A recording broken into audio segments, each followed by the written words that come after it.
Okay, this is February 28th, 1988. And this is Joe Todd, an interview with Mr. Howard Aldridge in Fort Worth, Texas. Sir, where were you born? Born here in Fort Worth, November the 14th, 1910.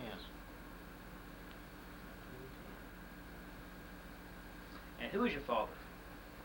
Well, my father was John Aldridge, John W. Aldridge.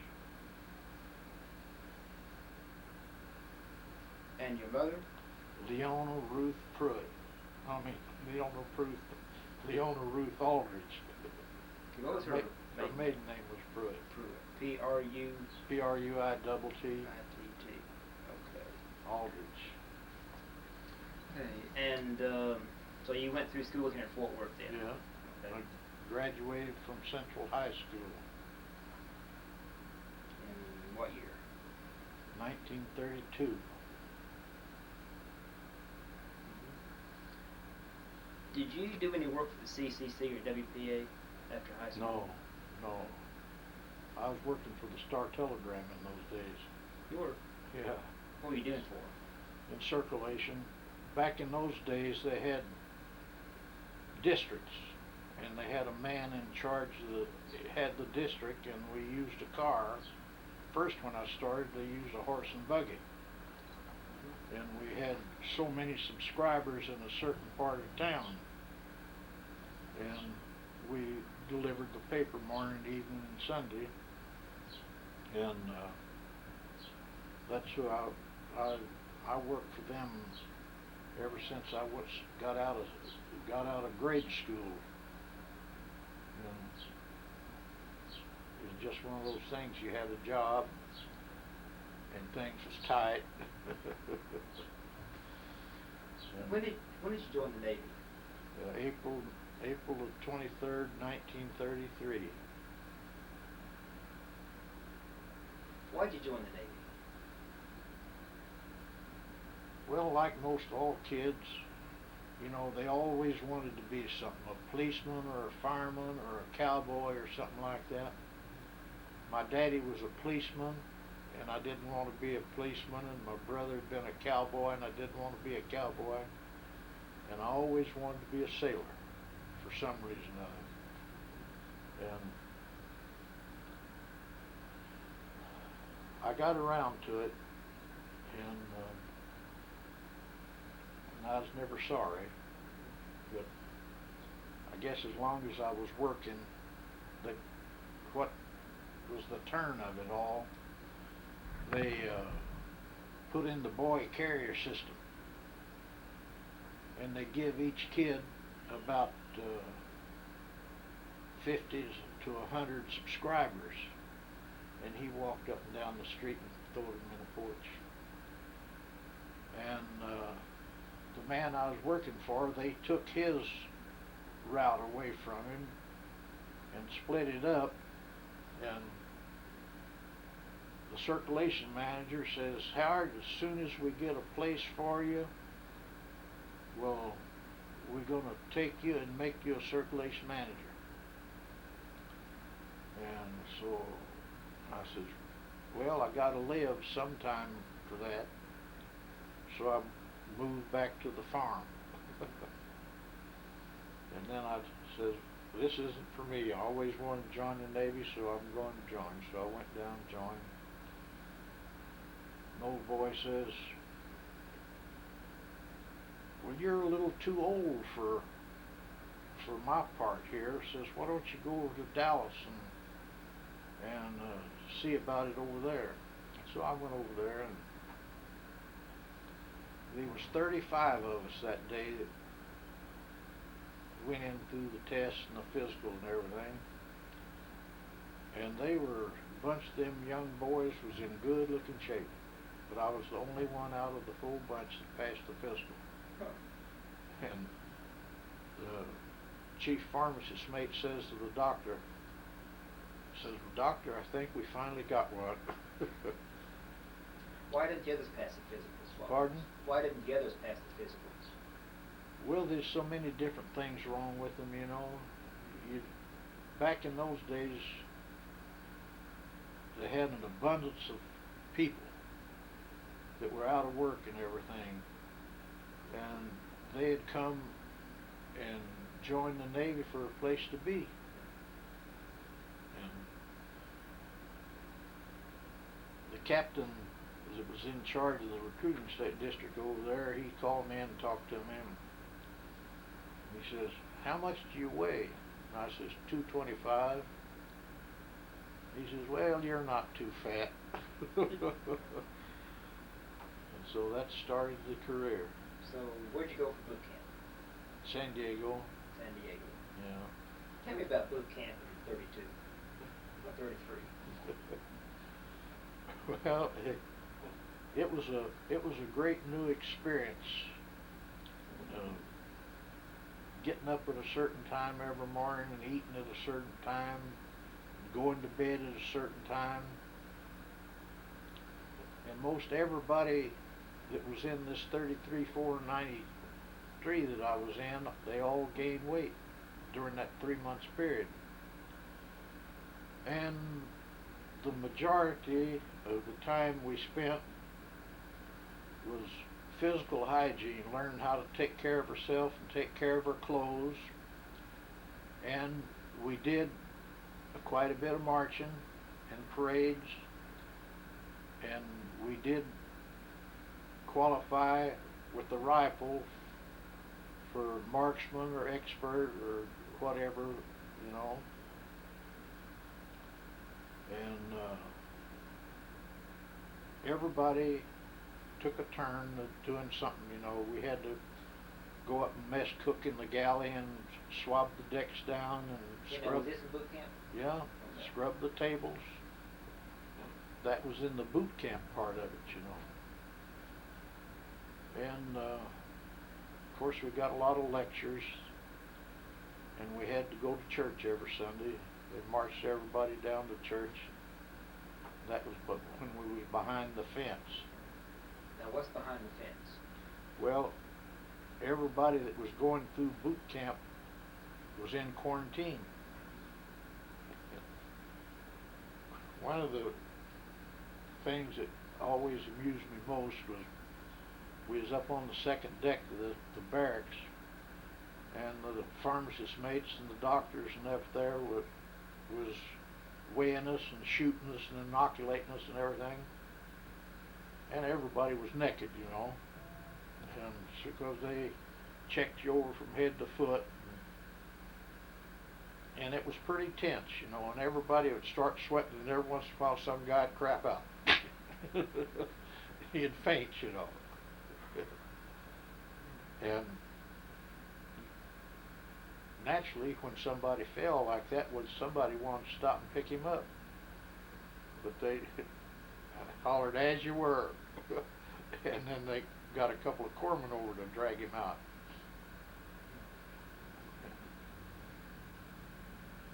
And then when we got over to the transfer unit on the other side, we had the opportunity to select where we would like to go. But that didn't necessarily mean that you was going to get it, because you had a manpower pool there, and the ships of the fleet would send in that says we need 45 or 50 men or so, and so they'd put it up on the bulletin board. The following below enlisted men will be transferred to the USS so-and-so on a certain date. And the majority of the time there was always a cruiser or something out there in the bay that was going up to Long Beach, and they'd take everybody up that way that was being assigned to the battleships and the aircraft carriers at home base there. And I drew the Tennessee. Now how long were you in basic before you went to the transfer unit? How long? 3 months. 3 months. 3 months. It took you that long to go through all the special training and everything, and learning what to do and when to do and how to do it, and be able to accept the orders from your superiors without saying, you never said why, like you do when your parents would say, Howard, go do so-and-so, and you say, why? You said, go do so-and-so. Yes, sir. And you went and done it. And you drew the Tennessee. Yeah. What did you think of the Tennessee when you first saw it? It was magnificent. And I'll tell you, it was a legend, that ship was, you know, because they had so many tremendous athletes on there, and they had an excellent gunnery record, and it was very clean. And they had people from all over the United States aboard that ship, and when they come aboard, they lined you up out in the quarterdeck, and the different ones would come by from the divisions and say, I'll take these 6. And the guys from the engineers force would come by and says, I'll take so many of these. And then some of them, they just went all over the ship, you know. And the people that had been on there a given number of months and years, when they talked, they all sounded just alike. But coming from Texas like that, I had a drawl, you know, and it was real amusing to a lot of them. Where are you from, boy? I'm from Fort Worth, Texas. Hi, y'all. But after a while, it had all ended, you know. Everybody talked the same.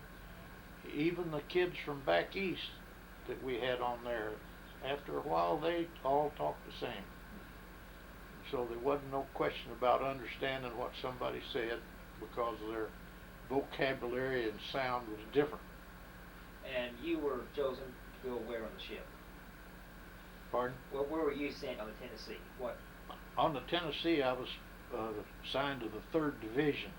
And what were your duties in the 3rd Division? Well, just like everybody else, when you started out in the morning watch with the deck scrubber.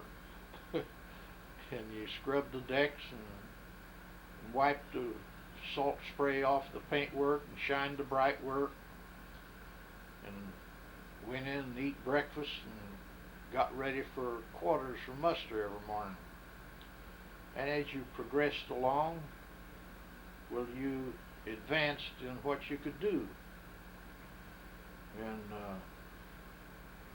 of course, at that time, all the newest recruits in the division had to do 3 months mess cooking. And you went up to the galley and got the food in the trains and brought them down to the mess, and you had to wash the dishes and knives and forks and clean off the tables, and we had racks on the overhead that we put the tables on. And after you got through with that, you went to something else. Now, everybody in the 3rd Division was in the turret number 3. And naturally, they put you down in the lower handling room, in the powder magazines, and you worked at that, you know, for so long a time. And then what do you do in the powder magazine? They had a shuttle like this, and you'd take of course, we didn't use exactly powder, but we had a dummy powder bag about that long and weighed 10 or 15 pounds, and they were stacked, and you'd take them and put them in this hole in there that had a shuttle on it, and the guy'd pull the lever and the powder bag would come out, and another guy on the outside would grab it and take it over and put it in the hoist that went up to the guns. And that was drill. Was this every day? No, not every day, but often enough. They had lots of drills, and they had man overboard drill, fire and rescue drill. So what's fire and rescue drill? In case somebody threw a cigarette butt in a GI can and it set it on fire, or the ship caught on fire, they had the fire and rescue, the bong, bong, bong, bong, bong, bong, and everybody had a station to go to. You manned a fire plug, or you had a bunch of equipment that you took to the fire in case they needed you. And everybody had a specific duty and a place to be to do the duty. And you had that as long as you was aboard ship. You had a station for a fire plug or a sandbag or a fire hose or whatever. What about abandoned ships? How's that drill? Everybody, they sound the general alarm, and the boatswain on watch would pass word, abandon ship, equip and provide. And then the bugler would come on and he'd sound the bugle call for abandoned ship. And everybody had a place to go, like always, but on an abandoned ship, you had a life preserver, and you put the life preserver on. And the people that manned the whale boats, they had a life preserver on, and everybody else that had something to do with abandoned ship brought it to where they were supposed to be. And if in eventuality, well, they'd carry out their function by order of the skipper, you know. Now, where was your station in abandoned ship? I was on the quarter deck, and I was the backup on the deck winch that lowered and hoisted the whale boats. And where was your station during general quarters? Battle station. The general quarters, when I started out, I was in the lower handling room in the powder bag. And then after I worked on that for quite a while, they put me up in the turret, up under the guns, and I was a primer man on one of the guns. And where's he do? You have a belt around your waist with cartridges in it. And when the gun is discharged, the gun captain reaches down and gets the handle and swings it open. And he's got a towel on his arm, and he wipes off the plate. And the primerman is down underneath that, and he sticks a new primer into the cap and closes it. And then the gun captain, they load the gun and they close the breech, and then they elevate it to whatever they want to be. And you had a little platform down there below that thing, and when you got through putting the primer in, well, you went and laid down on that thing. And when the gun discharged and it started up, you grabbed hold of a handhold and started up with it. Put another primer in for the next one. How many rounds could you fire a minute with big guns? Oh, I don't know. We never did really actually time them, but it was pretty accurate. About every, I guess it'd take about 3 or 4 minutes at the most. Now, those turrets have 2 or 3 guns in them, don't they? Well, they had 2 and 3 guns in the turret. Now, on the Oklahoma, on the Tennessee, it had 3 guns to the turret. And each turret, 4 turrets, and had 3 guns to each turret. Now, they were 14-inch guns. And some of the battleships, like the West Virginia and those, they had uh, three in the lower turrets and two in the upper ones, but they were 16-inch guns, and they could fire longer and carry a bigger projectile. Now, were you the primer for all the guns in that No, turret? just one. Just one gun? Just one gun. Okay. There wasn't no way you could go to go to all three of them. I was going to ask, I heard about the Mississippi having a turret blow up. The Battleship Mississippi. Oh, they, every once in a while they'd have a casualty, you know. What would make a turret explode? Very easy.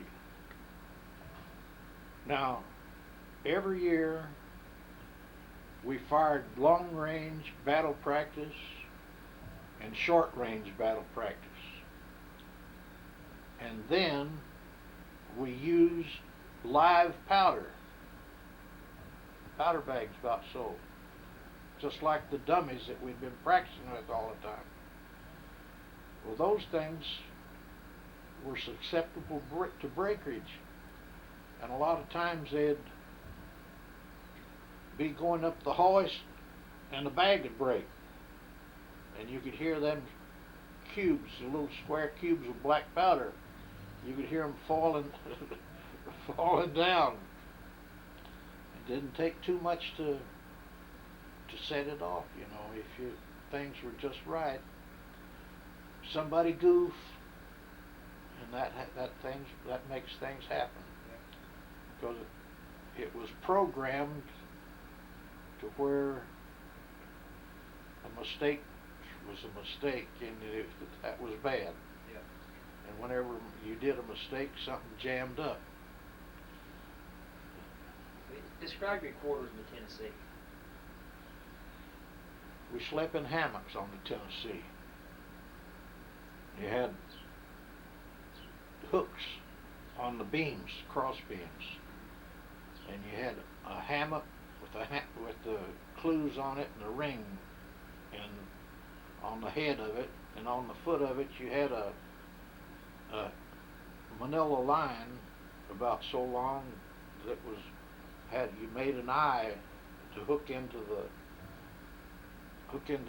ring up there, and you put the line over the hook on the foot of it, and you pulled it up tight, and then you took a couple of half hitches around there for security purposes.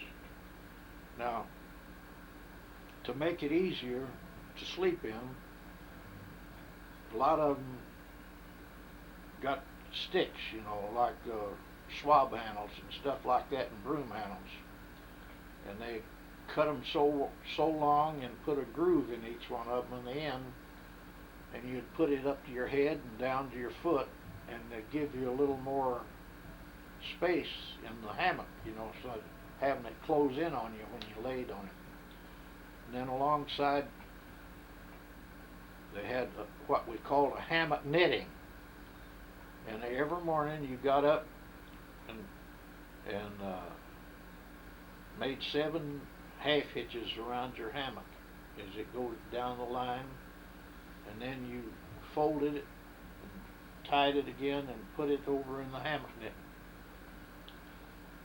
And each one of those hammocks had a number on it, and you knew that you wasn't getting somebody else's bunk because you had a number.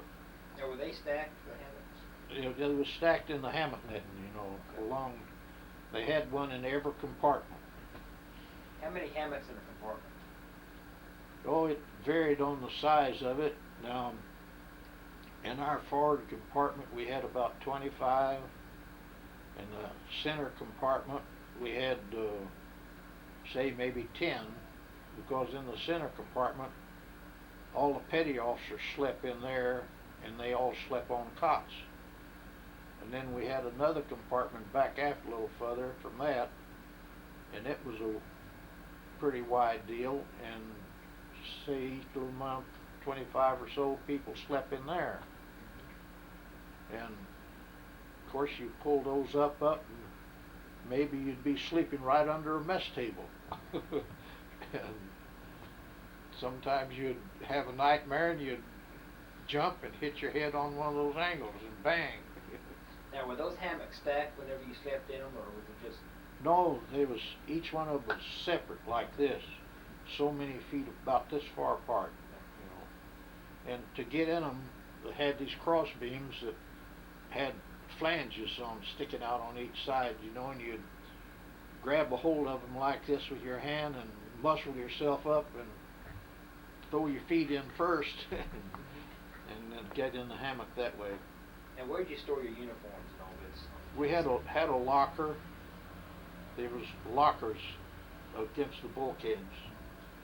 Oh, sometimes they were 3 deep and sometimes they were 4 deep, but they was all right together. And I guess they was about that square. Yeah, but Had 2 drawers in them. And when your clothes was stowed properly, you had room enough in that locker for all your clothes. And then, of course, in the 2 drawers, 2 little drawers then, you kept your toilet articles and shoe shine gear and your needle and thread and buttons and whatever you needed.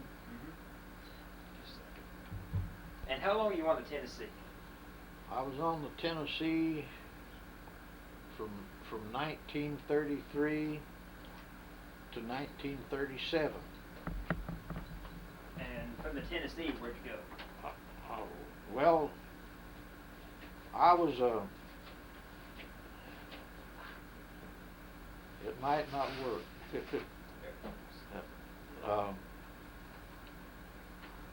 I was on the Tennessee and I was coxswain of the 3rd motorboat, and we were up in the boathouse in the Bremerton Navy Yard doing overhaul work on the boat, and we had put a diesel engine in there, and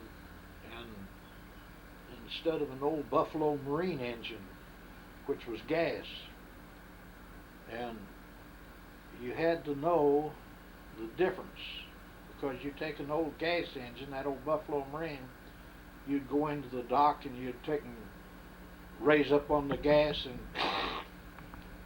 and it'd start backing down, you know. But the diesel engine, if you went into the dock at full speed like that and tried to back it in, you'd wind up under the pier. Now, what does a coxswain do on the ship? The coxswain aboard ship, he helps supervise the maintenance of the ship. Like in the deck force, you have a coxswain and maybe a 2nd class out on deck, and they supervise the work that goes on. Like you scrub down every morning, and on Friday you have field day. And now what's field day? Field day is when you scrub everything. We had, now, like on Friday, most Fridays, we'd take and get lime and put water in it and mix it up, and then we'd take the swabs and we'd swab all our part of the deck with lime water, and it made it white. And then you took sand and spread it out all on your part of the deck, and then you holy stoned it. Holy stone was a white brick about so long, it had a little indent in the middle, and you'd take squeegee handles and invert them, and you'd stand up and hold it like this, and you'd go so many strokes to the board. And then after you completed all that, they took and washed all the sand off and squeegeed it down, got all the water off of it, and then took the swabs and they had been rinsed out, and you took the swabs and dried it off. Now, is that on a teak wood deck? Yeah, Okay. yeah. All the battleships had teak wood decks in those days. Now, when did you go aboard the Oklahoma? I went aboard the Oklahoma in 1937. I think it was around February, last part of February or March sometime. Why did you leave the Tennessee for the Oklahoma? Well, as I was telling you, I was coxswain of the 3rd motorboat, and we'd put this diesel engine in there, and we had to have so many hours of idle speed. So we'd made a bridle and hooked the stern of the boat up to the dock, and we'd just have it idle speed, you know. And then after you got so many hours in, well, you could take a cruise. So we said, this is going to be a beautiful day. And so I went up to the galley and had them make us a lunch, you know, sandwiches and stuff. And we got in the boat, and I says, down to Elliott Bay we're going today, hi-ho. And that was down in Seattle, you know. Mm-hmm. And we got down there in the shipping lane, and a storm come up, and there wasn't no place you could go. So I sent all my crew down below decks, and I stayed up and kept the motorboat headed into the wind. And the next morning I woke up and Reveille went, and I couldn't see. And I said to one of my shipmates' name was Hudgel. I said, Hudgel, I'm blind, I can't see. And he says, I told you about drinking that old rotten moonshine. And so they took me down to the sick bay, and they examined me and says, we don't know what's wrong with you, so we're going to send you to the hospital over to Bremerton Navy Yard. And the word come up through the division, you know, and the first thing you know, the gunnery officer was there, and the division officer was there, and they tried to persuade the doctor not to send me to the hospital because we was going to leave the Navy Yard and go down to Long Beach and fire long range and short range battle practice. And at that time I was a gun captain. I'd advanced from primerman to gun captain. And it says, we just can't do it. We just can't do it. The doctor says, you'd rather have him go to the hospital and find out what's wrong with him than to take him with us and have him lose him. So okay, so they sent me to the hospital. And I went in and over there, and they says, what's wrong with you? And I told them my face was all swollen up, and my ears are swollen up, and that was due to being beaten with the rain, you know, and the wind. They give me 2 aspirin, or they call them APCs in those days. They give me 2 APCs, they sit me in and took a hot shower, and I hit the bunk. And nighttime the doctor come along to hold bunk check and sick call in the bunks, and by that time all the swelling had gone down. And he says, what's wrong with you? And I says, nothing. He said, well, what are you doing here? And I told him what happened. And he says, well, whatever it was is the swelling's all gone down. I says, how about sending me back to duty? The ship's getting underway in the morning. He said, oh no, we got to keep you here in observation. Now, could you see it this time? Huh? Did you have your sight back? Oh yeah. Okay.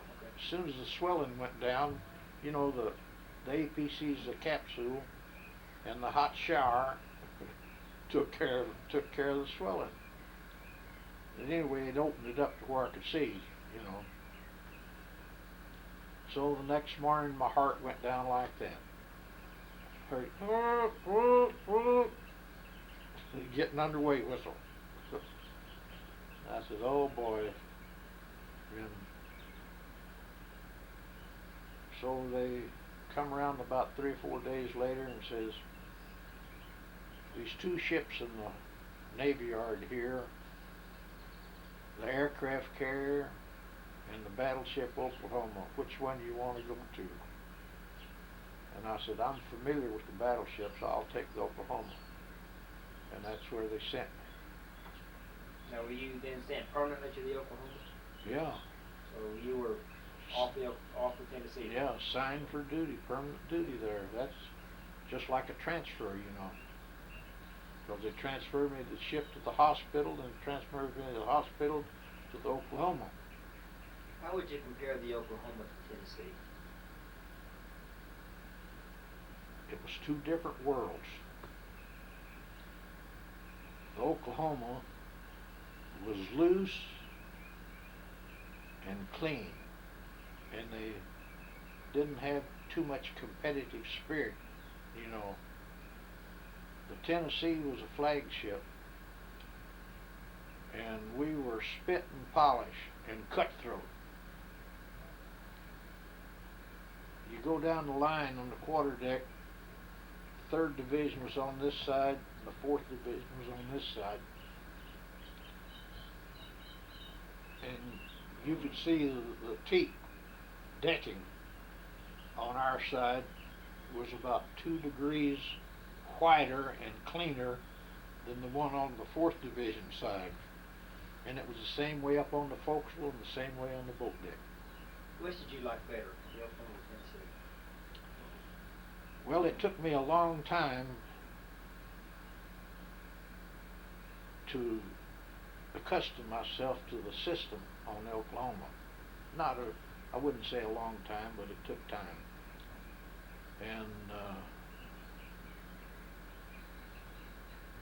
we had drive on the Tennessee, and I come aboard the Oklahoma, and they had been in the Navy Yard 6 weeks or more, and they hadn't even chipped the waterways, chocks, and bits yet. What's that? And they hadn't dismantled the gangway and scraped it and put it back in shape. So I was on the top side then, and I got 24 jackhammers and chipping hammers and whatnot, and I started on the waterways, chocks, and bits. Now, what are those? The waterways, chocks? The waterway is an indentation on the outside of the deck, and it's metal, and it goes from one end to the other, and the chalk is a thing like this, and you run your lines through that when you tie up to the dock, and the bit is a big round ballard like thing, and you coil your line around this in a figure 8 to where it'll hold it. And every day and every time you swept down, you had to sweep out the waterway, so if anything come in it, it'd float. And then I had a couple of guys dismantling the gangway. Our first class boatswain mate in charge of the division was named Urbanski, and he was a very nice, quiet, soft-spoken type man. And after about 3 or 4 days chipping the waterways, chalks, and bits, there's a couple of guys come up missing on the deck in my part of the tip. And Urbanski called me back aft. He says, now, Aldridge, we want you to forget about this flagship stuff that you was on. Says, we're different here. Says, we're not trying to cut each other's throat, or we're not trying to be outstanding. We just want to be clean and enjoy your tour of duty aboard the ship. I says, well, I can do that too. I said, but I already got this started, and I think we ought to finish it. And he says, okay. So about a week later, them two guys come back. And that's what they said, that I run them away by working them too hard. So did you enjoy the Oklahoma then? Yeah, after I checked my competitiveness out of it. And you said the Oklahoma was loose. Well, now if you had a suit of Middlesex blues, dress blues, they'd let you wear them ashore. And if you had a small bell on the end of your trousers, they'd let you wear them ashore. And things like that. They enjoyed it, and you'd have a new skipper come aboard, and he was strictly regulation. So you had to put your others aside and wear your GI issue dress blues to go ashore in. And then things would cool off a while, because 9 times out of 10 he would come from a place that had a lot of drive on it, and they decided that the Middlesex blues looked good and they were comfortable, and so there's just an awful lot of us had a set of Middlesex blues. Now, when you say Middlesex blues, what? Well, it's a soft material, and well, you couldn't say it was like velvet or something, but it was between cotton and like cotton or silk or something. Like they have synthetic fibers now that things go like that. And what division were you on in the Oklahoma? I was in the 4th Division on the Oklahoma, and I was gun captain on the Oklahoma, and one of the guns in the turret, and then I was firing pointer in the turret on Oklahoma. So what are the duties of the gun captain in the turret? You loaded the gun. You had the powderman on each side of the rack, and you had a man in the back that run the rammer and the shells. Shell would come up to shoot, and you'd hit it with the back end of the rammer and ram it all the way into the gun, and you pull it back out, and you dump the powder on the tray, and they'd run it up there, and then the gun captain would close it, and the primer would stick a primer in there, and they had a firing pointer, a trainer that went around like so, and an elevator pointer that went up and down. And of course you had your eyes on the telescope, that was in there, and you could see the target, and the trainer would train it to where it'd be and they'd say 4,500 yards, and they had a setter back there that had a wheel that had yardage on it, and you'd turn it up, and he'd signal, and the elevation and things was right, and then the firing pointer, when he was satisfied that the guns was on target, he pulled the trigger, and that fired all 3 guns at the same time. Now, who pulled the trigger? The firing pointer. Firing pointer. Okay. Where was he? Was he in the turret or was he up in the... No, he was down underneath the guns. See, the guns stick out like this, and underneath that, they had the scopes underneath that firing pointer here, the elevator here, and the trainer here, and they could all look through there, and they was all supposed to see the same thing because you had crosshairs in each one of those, and they had to match. You hope that they matched when you pull the trigger. Now, can those guns be fired from the bridge? Huh? Can those guns be fired from the bridge? No. Of course they had a chain of signals, you know.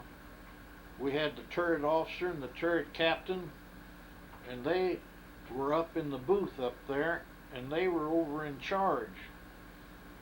But when you loaded the gun and closed the breech, you hit the switch and the light come on in the booth to let them know that you was load and lock. And then their light come on down the pit, and you knew that you was ready because everything was set. And then when you thought it was ready, you pulled the trigger. Did those guns recoil? Pardon? Did those guns have a recoil? Oh yeah. How far back did they come? Oh, about I guess about 3 feet or so. And it was a lot of compression goes off of that. I seen a guy stand up on the boat deck one day, and they fired a 3-gun salvo, and it blowed his pants off. That was how, you know, the concussion of it. Describe your quarters in the Oklahoma. The Oklahoma was different. It had bunks. Three high most places. And you had a frame, a pipe frame that went like so around, and it had springs in it. And then you had your own mattress that they issue with you, you know. And then they had 2 straps, one at the front and one at the back. That when you got up in the morning, you made your bunk and you pushed it up and secured it. And then you had your mess tables that had to come in there for mealtime. It was pretty difficult to get started on a bunk that just stayed like that, you know, and the ship would roll. And for the longest time, I had my whole nose was skint from hitting the bunk chain when the thing would roll. Of course, like in a hammock, you know, the ship would roll and the hammock would just go, you know. But the bunk, the ship would roll and the bunk went with it. Which did you prefer, the hammock or the bunk? Well, I like both of them. Did the Oklahoma have any hammocks on it at all? Who? Did the Oklahoma have any hammocks? No, not when I was on there. But they had hammocks before they went in for modernization, and then when they went in for modernization, they put bunks in there. What deck was the 4th Division located? Pardon? Which deck was the 4th Division located? They had charge of the top side of the port side of the ship, and their living quarters was down underneath it on the next deck, second deck they called it, and that run the complete length of the ship. Would you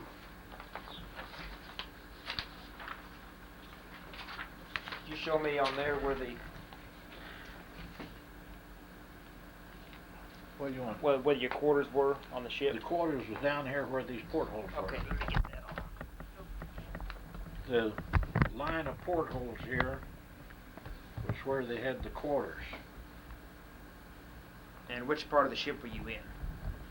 I was on the port side, on the other side here. This is this is the port side here, and this is the starboard side over here on the right. And so the second deck is? And the second deck is right under that. And back aft here on the Oklahoma was the officers' quarters. And up here forward, the chief's quarters was up there, and then they had the rest of the crew and the engineers' forces all along in here on both sides. And that row of portholes, what deck is that? That's the second deck. Second deck. Okay. Yeah. What's in the top of the conning towers, in those rooms up there? Up here? Yeah. That's where you stood lookout watches up there. Did you ever pull that duty? Yeah, it's smoky up there. It's smoky. See, all the fumes from the stacks, when the wind was in the right direction, they'd come up there. And you was standing forward lookout and after lookout. And you had a sextant up there that says north by northwest or south by southwest. And ever so often you had to report to the bridge. All clear after lookout station. Now where's the bridge in the Oklahoma? Right up here. This is the bridge right up here.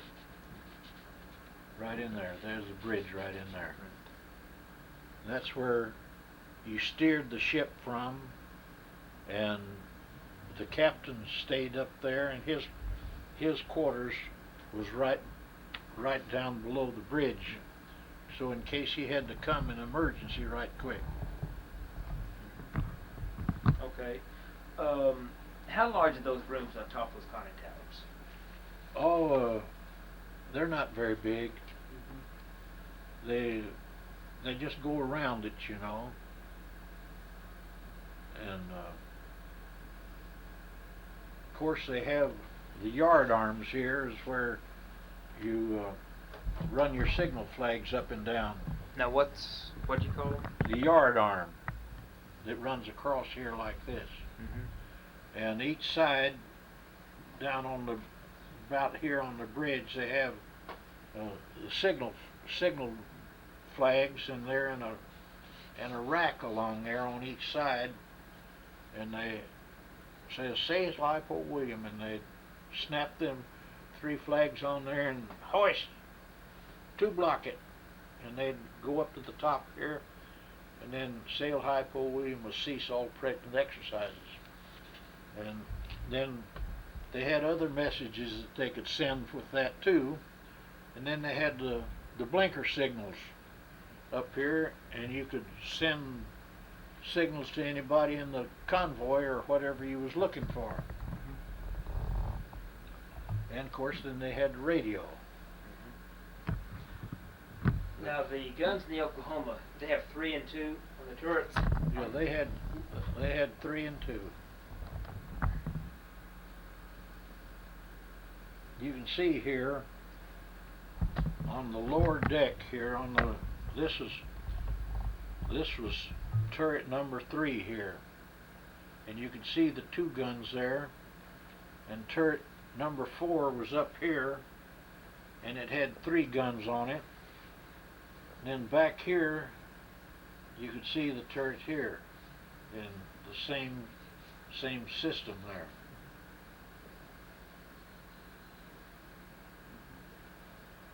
What advantage does the tripod mast have over the cage mast? Well, that was just something come along with the improvements, you know. It as far as we was concerned, it had less wind resistance to it than the tripod, and they were easier maintained. And up in here on this platform here, they had machine gun nest up in here, up in that platform there. And then of course they had the broadside right in here on both sides of the turret. Now how large are those? 5 inch. 5 inch. Okay.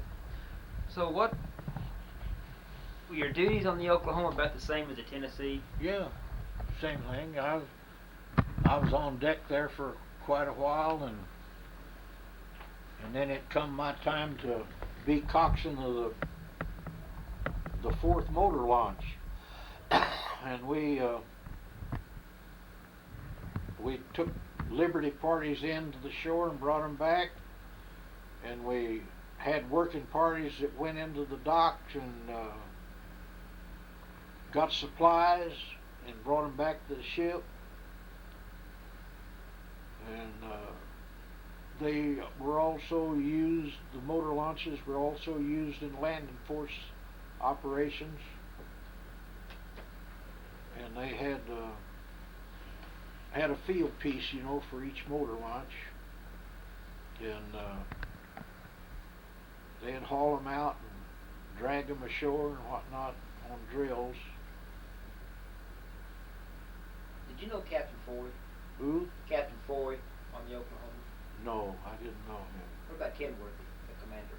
Hmm? Did you know Kenworthy, the Yes. commander? Yes. What kind of man is he? Well, he had a rough time being lighter than air. And they made slide remarks about him on the side, you know. But, you know, it was just something that you did. You said, you know, they called him like Shaky Jake, you know. What do you mean lighter than air? Dirigibles. Hmm. He was in dirigibles before he come on there. And I forget the name of the one that he had that cracked up. But anyway, he was a good man. He was a very good executive officer on there. Now, I understand Foy had been relieved.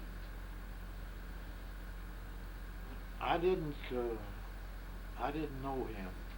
Of course, you don't ever get to know the captain very well. Because someone told me that on maneuvers, the Oklahoma turned into the Pennsylvania, the flagship. Well, that must have been before my time. Yeah. What were some of the maneuvers that you went on the Oklahoma? Where'd you go with the ship? Oh, we went all out in the Pacific. We went up towards the Aleutians at the time, up towards Seattle. We'd go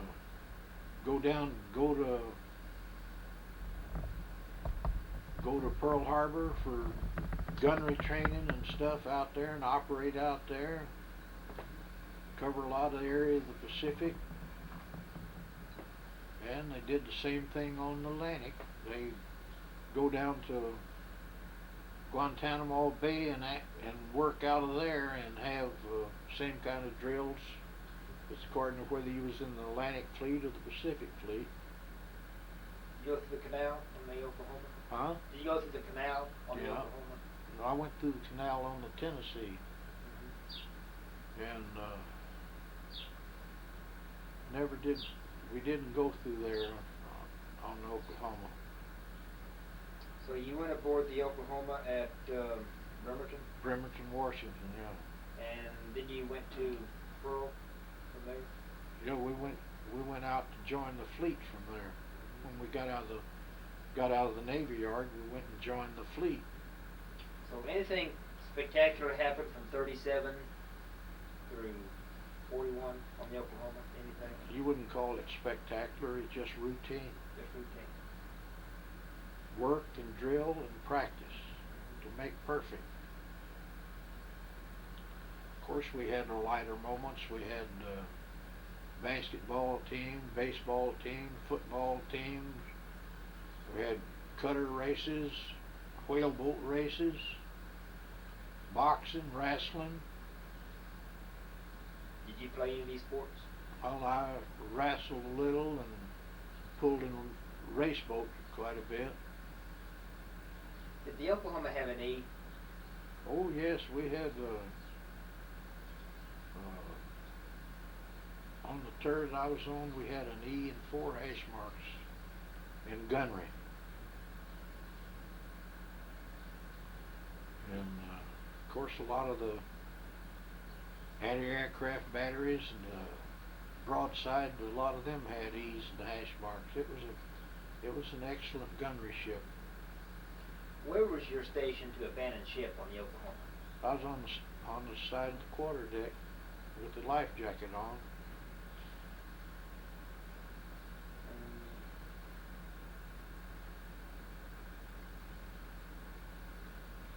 Were you aware of course, the war in Europe was going on.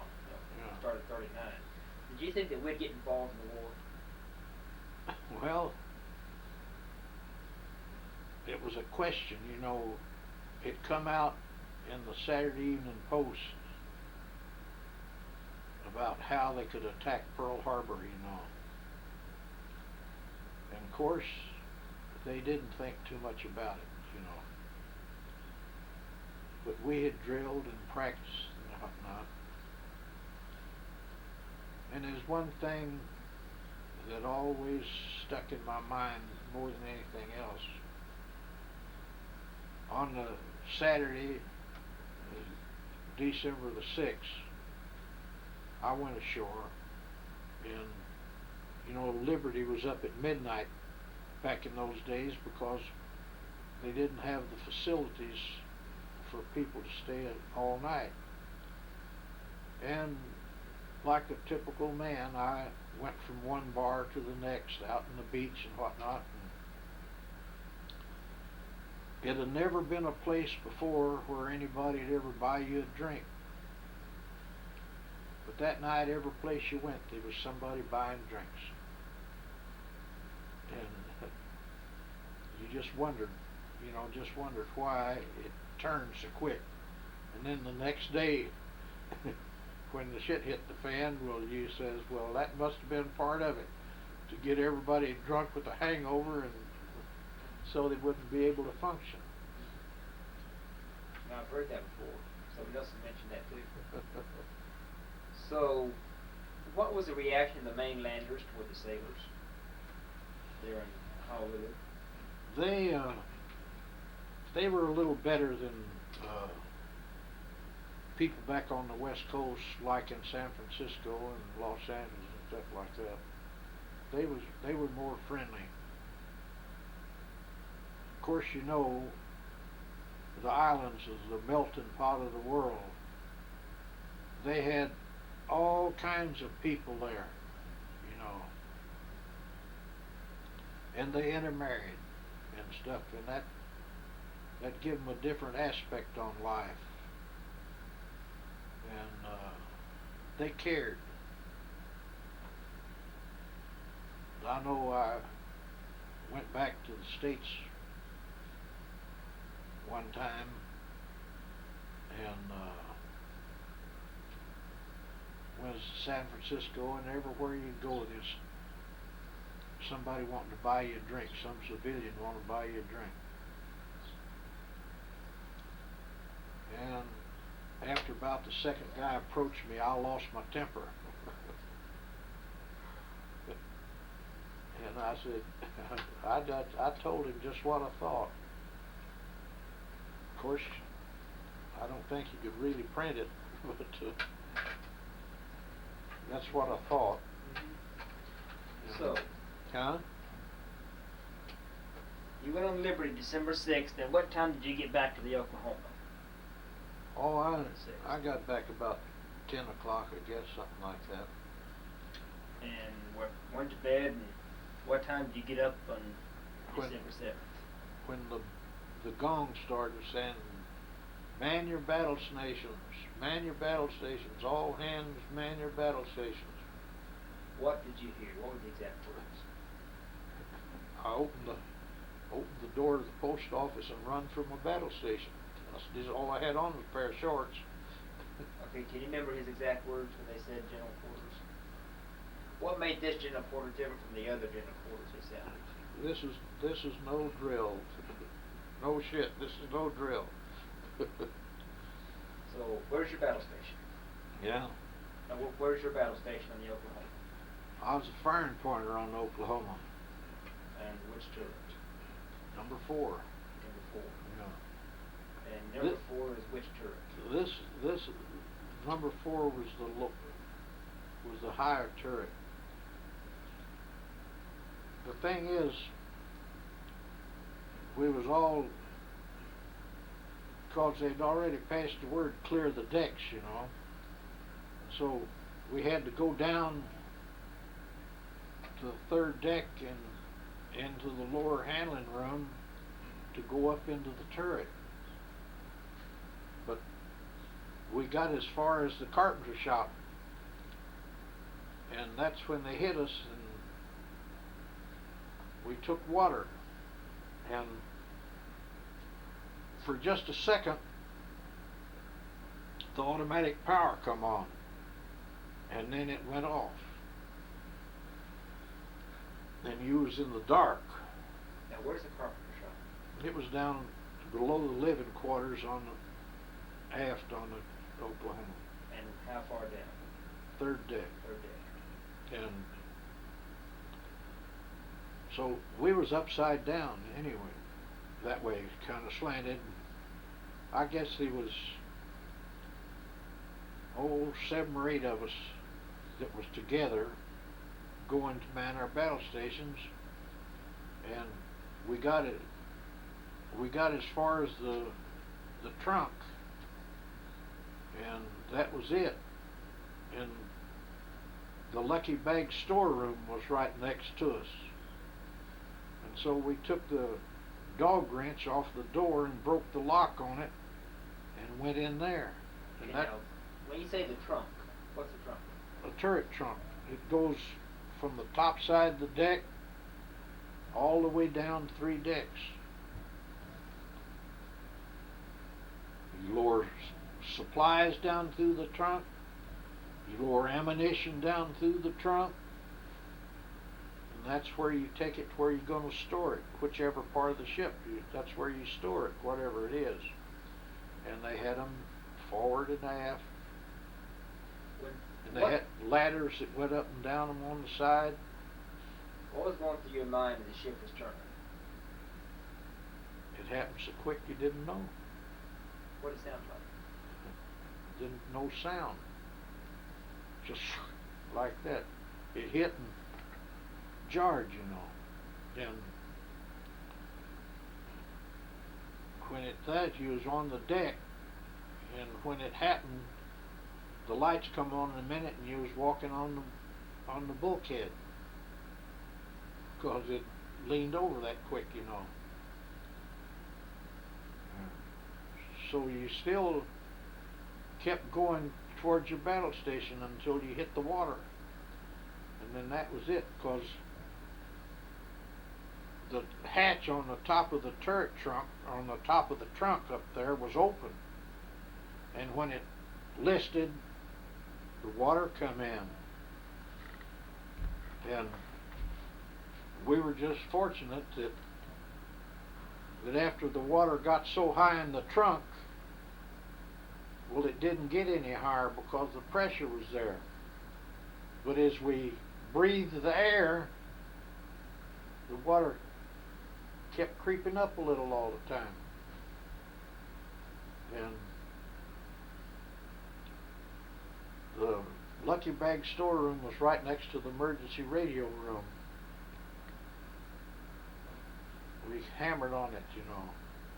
And the guys in the emergency radio room hammered back. And they says, they're cutting in to get us now. We'll tell them you're next. Okay, before we get to there, Huh? did you know where you were in the ship? Yeah, you knew where you were, sure. Was there any hope of escape? Pardon? Was there any chance to get out of the ship? If you were an excellent swimmer. Okay, how was that done?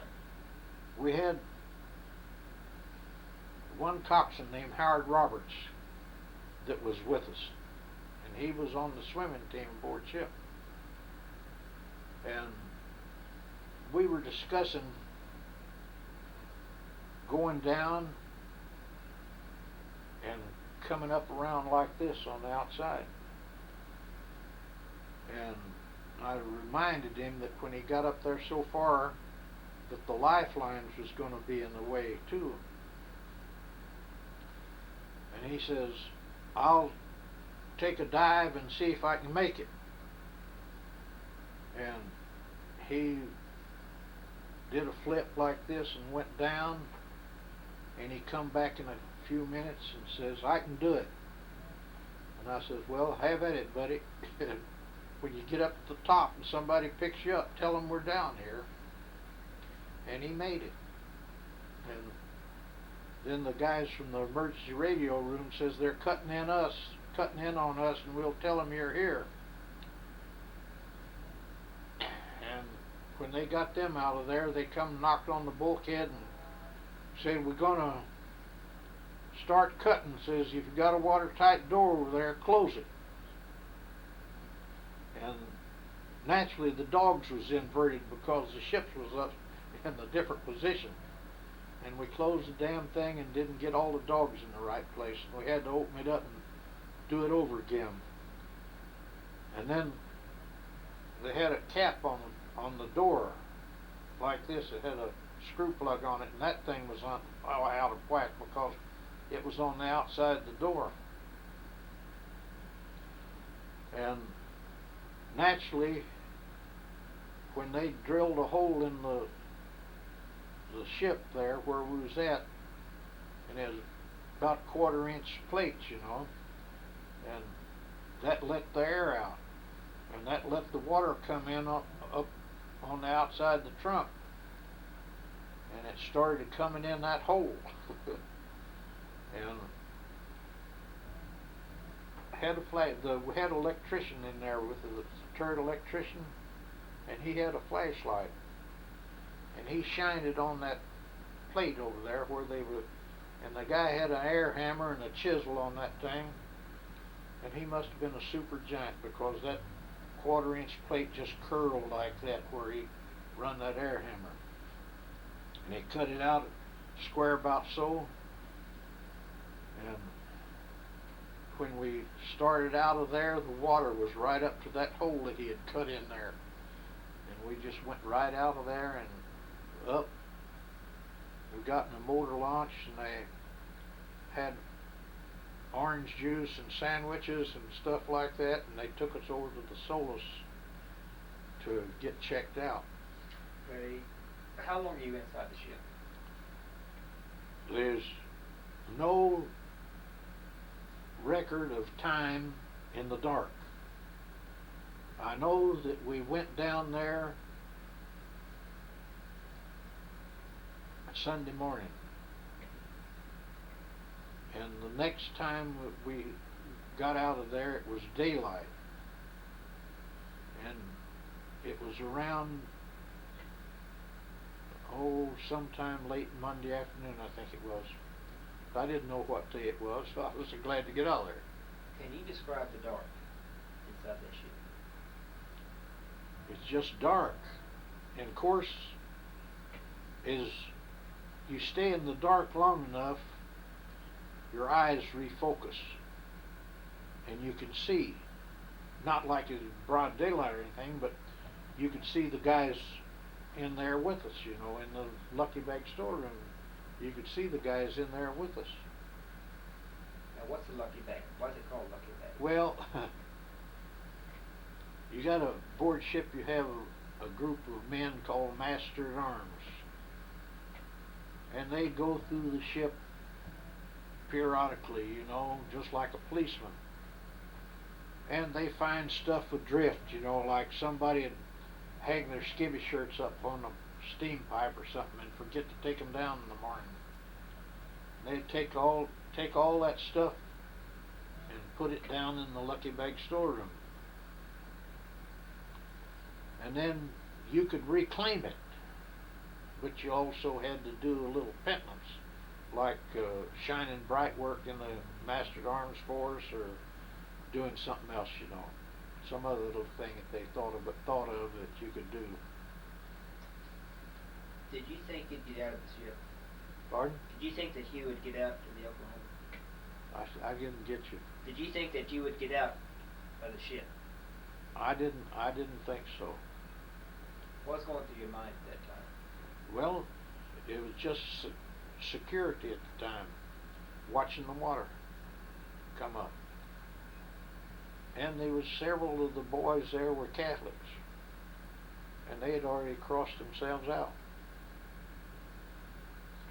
because they didn't until they started hammering on the door, on the bulkhead next to us. Then things changed a little bit. We started watching the water because you breathed and used the oxygen, and the water kept coming up. Were you ready to die? I didn't think about dying. I was just, the only thing that's in your mind was now. What was now? You didn't think about things like that. I heard that there were some other men in another compartment that were talking, but then they didn't make it. They drowned. Huh? Mr. Eslick said there were some men in another compartment next to him that they could hear him talking, but then there was nothing. Yeah. But the water filled up and apparently drowned. That's right. Well, at first, when they started cutting them out, they started using torches. You know, a torch was faster, but it also used up all the oxygen. And the water come in, the people drowned. And that's when they switched to the pneumatic hammer. They also said that they took off their clothes and made a rope. Took off of what? They said they took off their clothes and made a rope out of the clothes to try to get down. Not where I was. Okay. It was Howard Roberts was the only one out of our group that swam down the trunk and out. And the rest of us stayed there till they got the hole out, hole cut, and then we went one at a time out through the hole. And there's a big old Portuguese standing there, and he just picked you up like that and shoved you up in there to get you out of there. Now, did they cut? How far from the bottom of the ship were you? Oh, I guess we were right next to the double bottoms. That's a honeycomb of compartments underneath the keel, on top of the keel, and that for strength and whatnot. How thick is that bottom of the ship? Well, it's all made out of, look about 1/4-inch plate to me. That part of it that I saw. And they cut through the wall between you and the radio room? Yeah. So they cut through that wall. Yeah. And what was above you? The carpenter shop. That's where we run across it to go down the turret trunk. And what were you standing on in Lucky Bag? Because the ship was upside down. We were standing on the bulkhead. That's the wall. And the deck was above you. Down. No, the deck was below us. Of course, it was in the water, but it wasn't up like this. It was slanted like so. Because when you went out, the guy went out, Roberts went out, he went up and out like that. And that's where the difference was. It wasn't upright, it was slanted because the ship was almost all the way over. At least half of the bottom of the ship was showing, because what stopped it was the the mast. When they went down, they hit the bottom first, and that's what slowed the ship from turning over. So, from Lucky Bag on down to the ship, how far is Lucky Bag from that honeycomb area, the bottom of the ship? It's down, the honeycomb area was down below the lower handling room in the turret underneath. And that's about as far down as you could get, except the double bottoms they had there. So how many sections did you have to go up to get out of the ship from where you were? Well, they had the ladders go up inside the trunk, you know, and on each one of them, and you'd come to a deck, and then it'd have a hatch that you could close. Then you could go up the same, close the hatch. Now, did you go up to this trunk? No, wait a minute, how did you Went get out down. of the ship? We went down. Okay. But then when they cut through to you, how far did they have to come down to get to you? Well, they had cut through the bottom of the ship and went into the compartments there. You know, they had blueprints and stuff to show where things were. So that radio room was pretty much at the bottom of the ship then? Well, it was on the level with the Lucky Bag storeroom, which was on the third deck. And the only thing lower than the third deck was the engine room. And that bulkhead was, I guess, is out of the water then, that you could hammer on and... No, it wasn't in the water because the water was around, you know, and the compartment was just like the one we was in. They had a watertight door into the emergency radio room, and that's where it worked out of there. I don't know about the water going in there, but I know where I was at. As we breathed, the water come up slowly more and more. So, how much of the ship did you have to go through to get out of the car? Not very far. Not very far.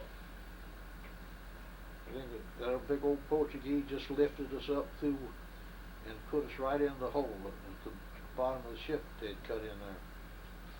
When you first saw daylight, what was your reaction? I looked around and seen the devastation. I didn't have any idea that they had wrecked Hickam Field and Ford Island and did havoc all over. But all you could see was what was there, you know, down in the water. Did you know it was the Japanese had attacked?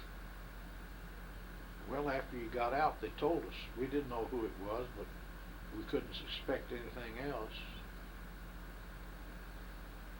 Did you all, what kind of conversation did you have inside the ship before you were cut out? What did you talk about? We didn't talk. You didn't talk. Don't talk. Because you talk, you use up more oxygen. Is that what you told the guys? Yeah. I was first class boatswain man. I says, don't talk, you use up the oxygen. And they had a bunch of mattresses in there, and we just spread them out, and everybody was laying down on the mattress just waiting, you know. That's the way it went. Whenever anyone mentions the Battleship Oklahoma, what do you think of it?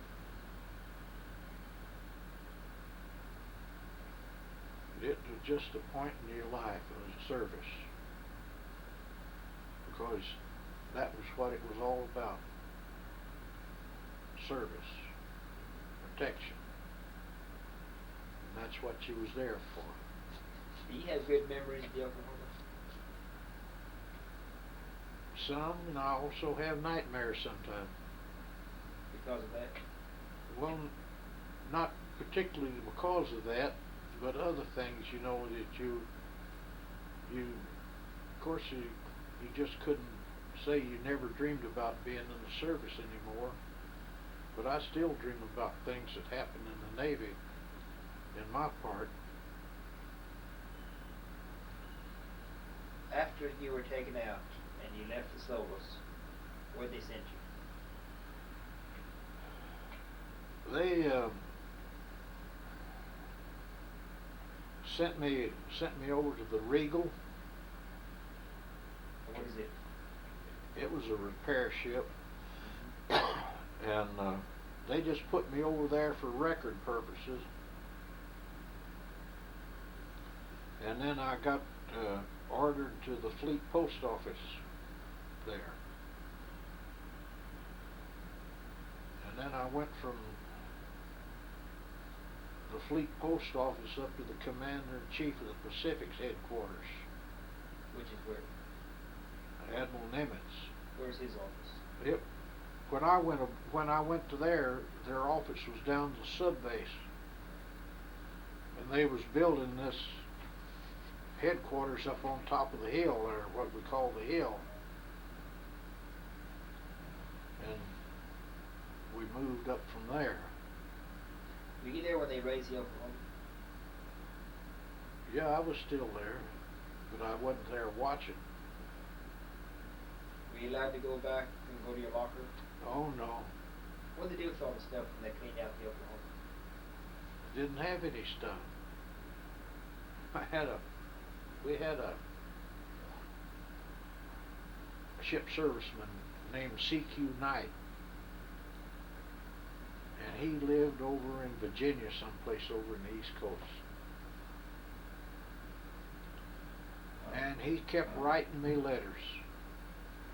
I don't know how he got my name and address or anything, but he kept writing me letters, wanting to know if I had any memorabilia from the Oklahoma. And I just tear them up and throw them in the trash. And one time I got a registered letter, return receipt requested, delivered to addressee only. And he said, if you don't answer this, I'll never trouble you again. I didn't have anything from the Oklahoma. Everything I had was in the locker. Pictures that I'd taken, and my clothes and my money and everything was in that locker.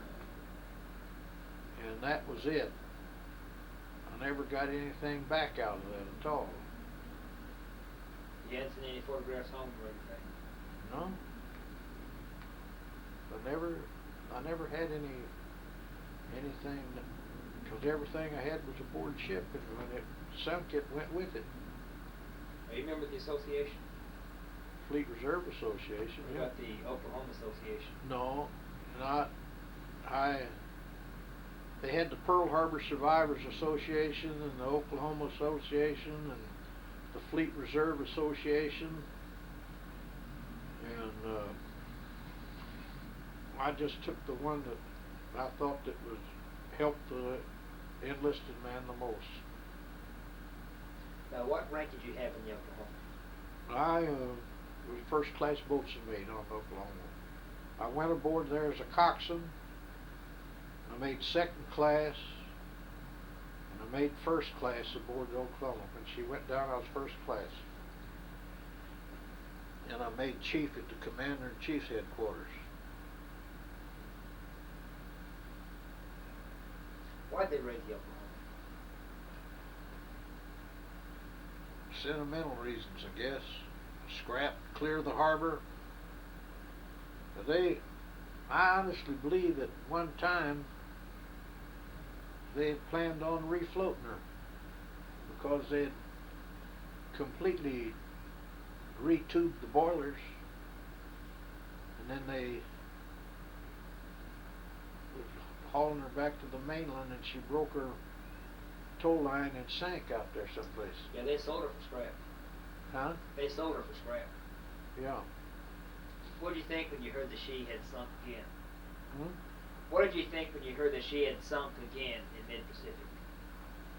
Well, just said there's a grand old lady went to the bottom. I'm a little hard of hearing my left ear. Yeah. Because some of these people say that they did not want the ship scrapped. They said it was... Well, hell, there's always somebody against everything, you know. Yeah. Pro and con.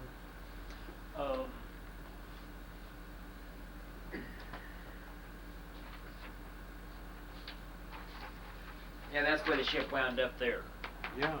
Yeah. Yeah. Oh, I seen those salvagers over there writing her, you know, and well, I guess them cables they had must have been 2 or 3 inches, and they had the biggest blocks I ever seen in my life, about like that, and they hooked them all up together and by degrees.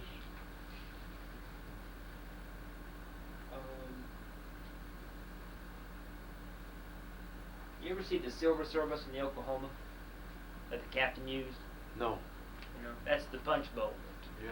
We have that in the museum now. Yeah, I know that they salvaged some of that stuff. Well, now this was in storage in Seattle. Yeah. Do you ever reflect back when you were inside that ship? You ever think about that time? Oh, there's times that you sitting and looking out the window, you know, and you think about things like that. And that's what makes you dream about it. Dream about things. You know, when you start thinking about stuff, your subconscious mind registers that.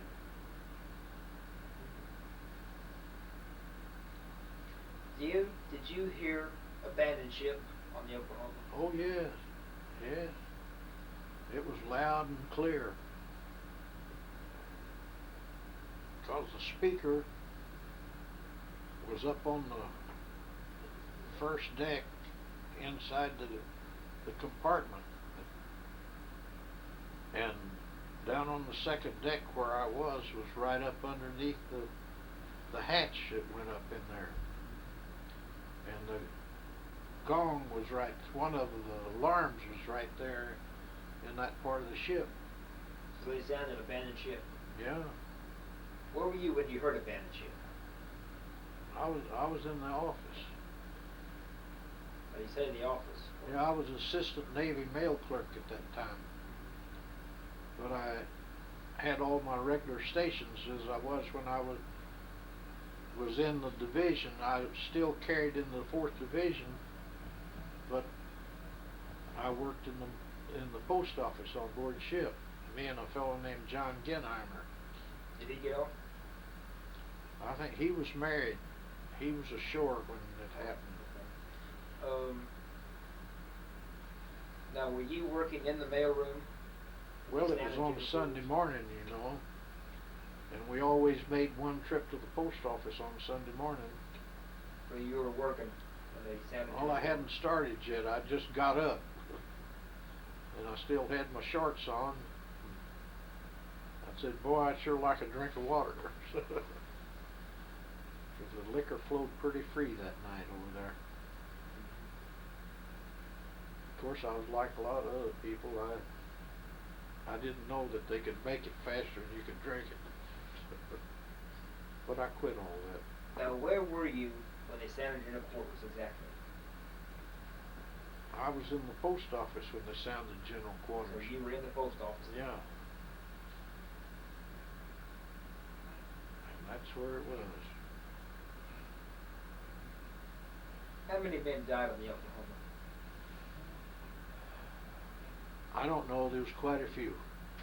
It was several hundred. If I had ever heard about it, or knew the exact figures on it, the period of time has slipped your mind, you know, some things you remember, and some things you don't. Could you hear the battle going on inside the ship? You could hear the anti-aircraft firing. What about when the Arizona went up? Did you feel the big explosions? I never did hear that. But you know, after the stuff after the Japanese had made their passes and went back to carriers, well, everybody was gun happy more or less, and anything that flew, they shot at it. And of course, they had a lot of anti-aircraft batteries all around everywhere. And somebody off of some of the ships would try to get in there and bang, bang, bang, bang, bang, bang. You spend the rest of the war there at Hawaii? Yeah.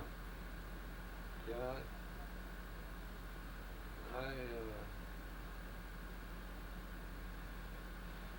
Well, let's see.